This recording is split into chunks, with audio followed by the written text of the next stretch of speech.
After a stellar year at Red Bull in 2014, many people in F1 had pegged current Renault driver Daniel Ricciardo as a future world champion.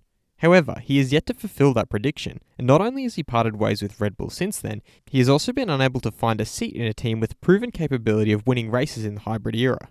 I'm your host Dylan Shelley, and first up on Formula World, Daniel Ricciardo's frustrations with F1.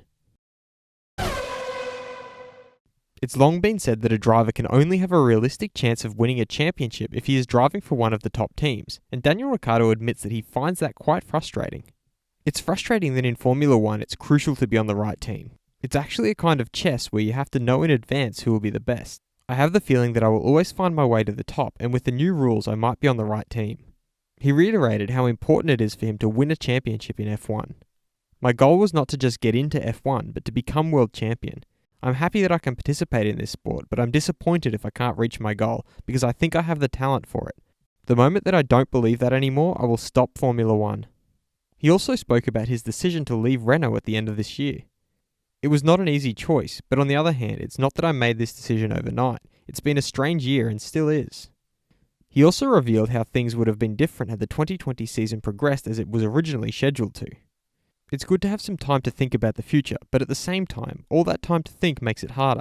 It is bizarre that I made this decision since we have only tested once this year in Barcelona. Ideally, I would have driven a couple of races before I made a decision. Teammate drama in store for Ferrari in 2020. Sebastian Vettel and Ferrari will part ways at the end of 2020. However, there is still a season's worth of racing to get through before that happens. McLaren CEO Zak Brown feels that this will lead to some unsavoury moments in the team. In Ferrari's garage, there won't be a nice environment. At the moment, the team doesn't look like a happy family. And this situation will lead to exciting races in 2020. I think what we have seen in Brazil will have only been a prelude of what we'll see this year. He also revealed that Vettel was never a part of McLaren's future plans. Sebastian is an exceptional driver, but we had our plans: continue with Carlos or choose Daniel. He then went into more details on how they went about choosing their driver lineup for 2021. We've always had a very sincere relationship with Carlos, and we started talking about his future during the winter break. We asked him if he wanted to race with us or with Ferrari, so Daniel's announcement was not a surprise since we knew that Carlos would choose another path. He concluded by suggesting that these driver moves would have also happened anyway, even if 2020 was to be a regular season. Eventually, these moves would have happened even without the COVID-19 emergency because the talks started earlier. Fast feed. Daniel Ricciardo understands that the fans find reverse grids interesting to see how fast the cars should fight their way forward. He however added that there are also many situations where it doesn't work and that it gives a lot of crap. We don't need that. Former F1 driver Mark Webber thinks that Lewis Hamilton is still at the top. He doesn't make many mistakes, he is fast, self-critical, and knows how to get results under all circumstances. Andy DeMerim, a part of the Red Bull Advanced Technologies, has revealed that their aero screen has worked very well and may be stronger than the Halo after its use in IndyCar was made mandatory. IndyCar owner Roger Penske confirmed that they are talking to Ferrari and feels that it would be a huge asset if they could welcome a third manufacturer in 2022. Dr. Bela Merkley of the Hungaroring has revealed that if necessary they can take 2,000 tests for the coronavirus in a few hours and provide their findings within 8 hours at the latest. Former F1 CEO Bernie Ecclestone thinks that Hamilton will never earn €50 million a year again. All drivers will have to make substantial cutbacks. The golden days are over.